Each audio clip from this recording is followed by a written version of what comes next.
Bien le bonjour, voyageurs. Permettez-moi de vous informer que les montagnes rouges de Bolzari cachent un campement en coin. À la tête de cette troupe de pilleurs de village, le terrible Match Rack, que l'on surnomme Matraque.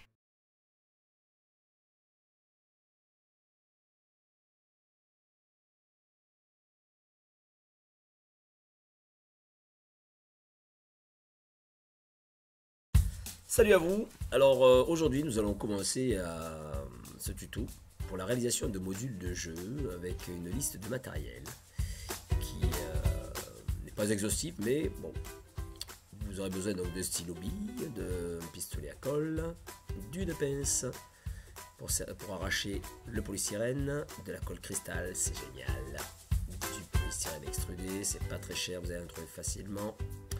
Une cuillère à café, des flocages mais c'est facultatif, un pinceau brosse carré, un cutter, une grosse pierre avec plein de rugosité dessus, de la peinture acrylique, mais vous n'êtes pas obligé d'avoir tout ça, hein, noir, blanc, marron, fise, des paillettes c'est facultatif, si vous en avez c'est bien, de la végétation et un sachet de thé pour faire des effets, et puis même le boire, quoi. Puis on peut le garder pour faire d'autres trucs derrière en faisant sécher le thé. Donc là on commence avec le polystyrène extrudé, donc qui va être en fait marqué avec une grosse pierre, voilà, qui n'a pas en fait de face égale. Alors toutes ces infractuosités vont nous servir à marquer avec en la faisant rouler dessus différentes impacts qui vont donner du relief à la plaque. Alors cette plaque ne doit pas être trop grande non plus, hein, il faut qu'elle soit d'une dimension raisonnable pour pouvoir en fait la poser au milieu de la table de jeu, hein. C'est plus un module de jeu qu'un diorama ou qu'une table de jeu, hein. Ce sont vraiment des modules.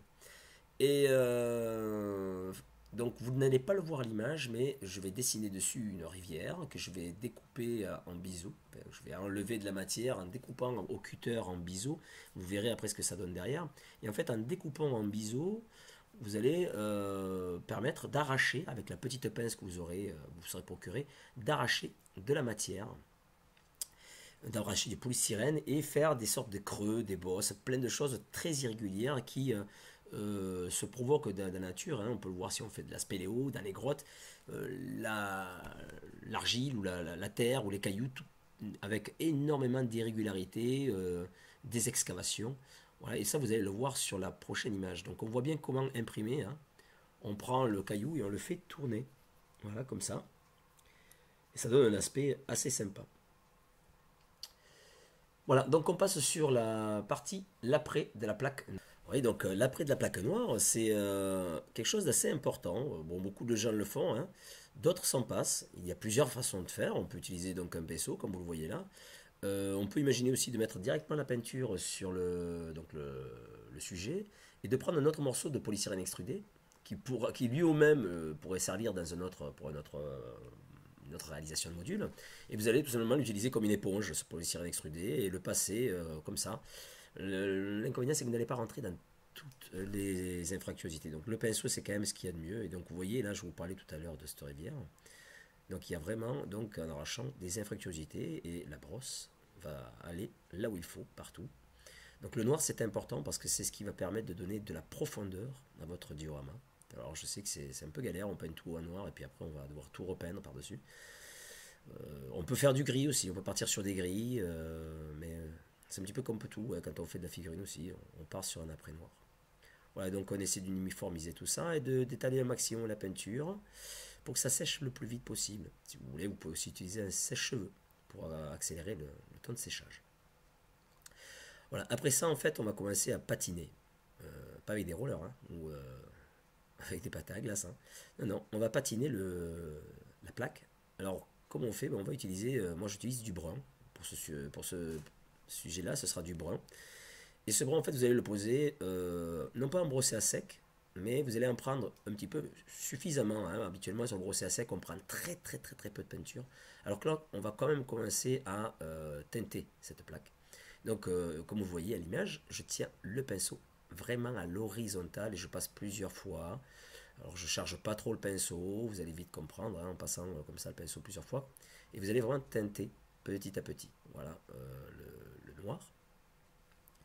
Et de là, en fait, vous allez travailler avec une palette dans l'idéal. Une assiette en plastique peut faire l'affaire. Et vous allez avec du blanc nuancer en éclaircissant votre marron. Et ainsi passer petit à petit. C'est un process qui demande un petit peu de patience là. C'est peut-être la partie la plus longue d'y aller, voilà, comme on le voit ici, avec partir du brun. Alors c'est vous qui choisissez votre couleur, hein, du brun au plus clair brun que vous allez pouvoir faire, voire même arriver à du blanc. On n'aura pas de blanc sur un module comme celui-ci, puisqu'on est quand même sur de la terre, qui est censée être un petit peu marécageuse. On rajoutera un peu de jaune, éclaircir ça au jaune, voire même avec un petit peu de vert. Ça peut être intéressant de rajouter du vert, puisque il y a la partie végétale qu'on peut retrouver en moisissure dans la terre. Voilà. Donc là, il y a un petit ralenti sur la palette pour que vous voyez un petit peu voilà, comment les couleurs arrivent à s'éclaircir. Et on obtient, donc voilà, ce qui est important aussi de voir, c'est qu'on obtient quelque chose de régulier si on a toujours le même sens de passage du pinceau. Voilà. Faut pas non plus, il faut essayer de ne pas trop croiser. Ça peut se faire, dans certains cas on va le faire. On va obtenir des sortes de brossés floutés. Mais là, pour ce diorama-là, l'idée c'était vraiment de rester toujours dans le même sens. Parce que ça donne aussi un sens à la lumière.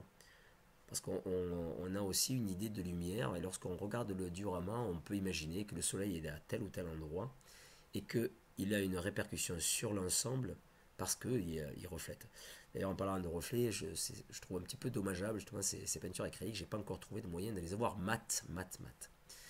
Voilà, là, vous voyez, bon, je vous parlais de paillettes tout à l'heure, donc c'est facultatif, hein. Après avoir peint en brun, et puis mettre du vert aussi au fond de cette petite gorge, où on voit très bien les infractuosité, eh bien, on peut mettre de la paillette, parce que ça va donner un petit peu d'éclat et révéler un petit peu les différentes nuances et différents niveaux. Alors c'est extrêmement simple, hein. Normalement ce genre de choses on va y rajouter des cailloux, du petit gravier, si on veut vraiment faire du diorama très poussé. Mais là je vous ai dit on fait quelque chose de très simple, hein. Donc c'est peint en brun, on met du noir, du vert, voilà, et de la paillette. Pour suivre en fait, voilà, donc là c'est le lendemain, après séchage complet.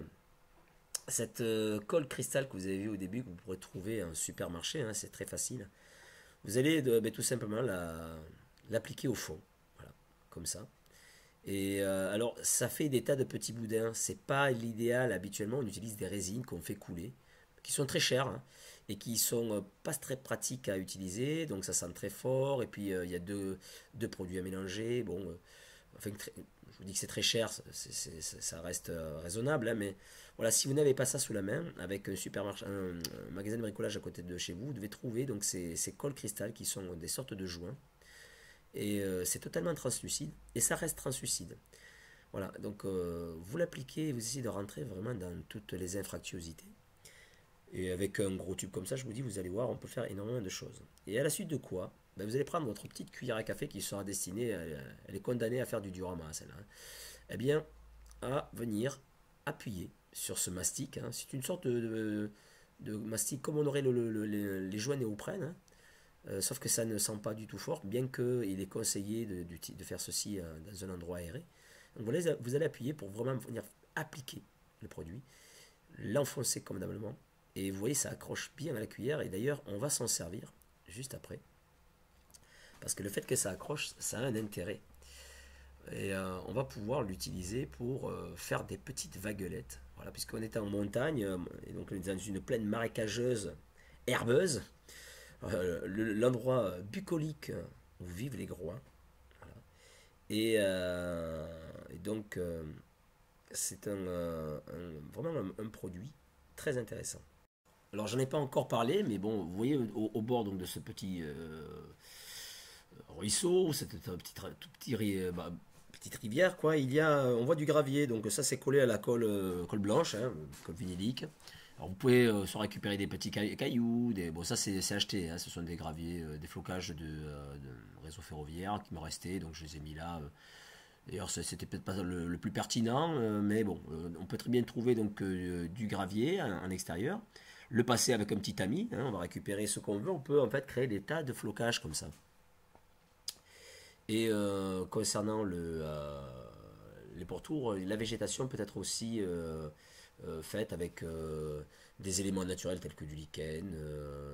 Vous pouvez faire des brindilles, enfin récupérer des brindilles pour faire des petites branches mortes, de la ficelle de sisal aussi que vous pouvez découper finement pour faire des sortes de petits joncs.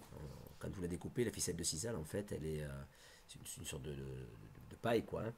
Et si vous la découpez, selon la longueur que vous allez découper, vous allez donc pouvoir la dérouler, vous allez avoir des petits brins. Et donc ces petits brins, vous allez pouvoir les utiliser pour faire des joncs, pour faire de la végétation en bordure de l'eau. Vous pouvez même créer avec cette ficelle de sisal des champs de blé.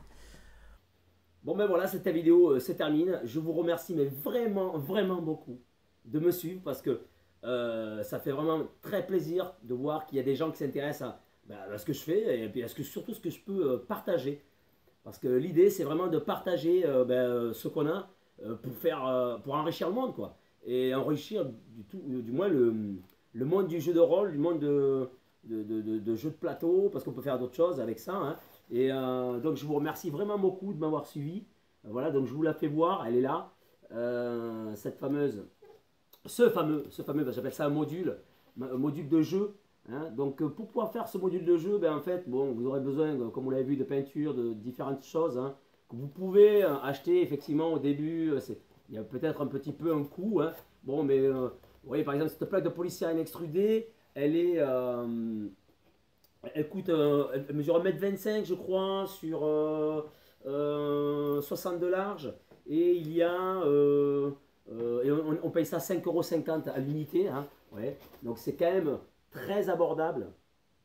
Et après, ce qui concerne donc ce fameux gel là, je disais, c'est du silicone, c'est une sorte de silicone hein, qui fait très très bien l'eau. Donc je vous le fais voir. Eh bien, ça coûte 10 €. Donc en gros, avec moins de 15 €, puisque la plaque, vous voyez, je ne l'ai pas toute utilisée. Hein, pour 12 € peut-être, ouais, allez, on va dire 15 € parce qu'il y a la peinture, vous allez pouvoir créer ce joli module. Il faut voir une chose, c'est que ces modules, ils sont recto verso, donc on peut aussi les retourner. Alors il faudrait pour celui-ci que je fasse des équerres, hein, pour pouvoir protéger un petit peu ce qu'il y a en dessous. Mais voilà, du polystyrène extrudé, c'est bien parce qu'on peut l'utiliser de deux côtés. Pour là c'est la ville et puis là, voilà, on est ailleurs, quoi. Donc vraiment, je vous remercie beaucoup de me suivre. N'hésitez pas à vous abonner, liker, mettez des commentaires, dites-moi ce que vous aimeriez qu'on fabrique ou d'autres applications. Oui, bon, c'est ce campement groin, voilà, comment on peut fabriquer ce genre de petite hutte, avec quels matériaux. On a parlé dans la vidéo de flocage. Voilà, si vous avez des idées ou si vous posez des questions concernant les flocages, si vous avez encore des questions concernant les teintes, si vous avez des questions multiples, diverses et variées, de différentes applications. Par exemple, cette résine, on voit derrière moi, il y a une très belle chute d'eau. Alors, comment faire une chute d'eau comme ça avec un résultat qui est vraiment plaisant? Voilà, comment créer tous ces modules de jeu? Posez des questions, allez-y, posez-les, demandez-moi. Et puis, si vous avez des idées, partagez. Il faut donner dans ce monde. C'est gratuit. Les choses gratuites, c'est pas forcément négatif. Il faut donner. Et moi, je vous donne mes trucs. Et je compte sur vous. Je compte sur vous pour que vous mettiez des commentaires en dessous. Vous dites, David, c'est super, c'est génial, mais je voudrais savoir ça. Comment on le fait? Alors allez-y. Abonnez-vous. Et à très vite.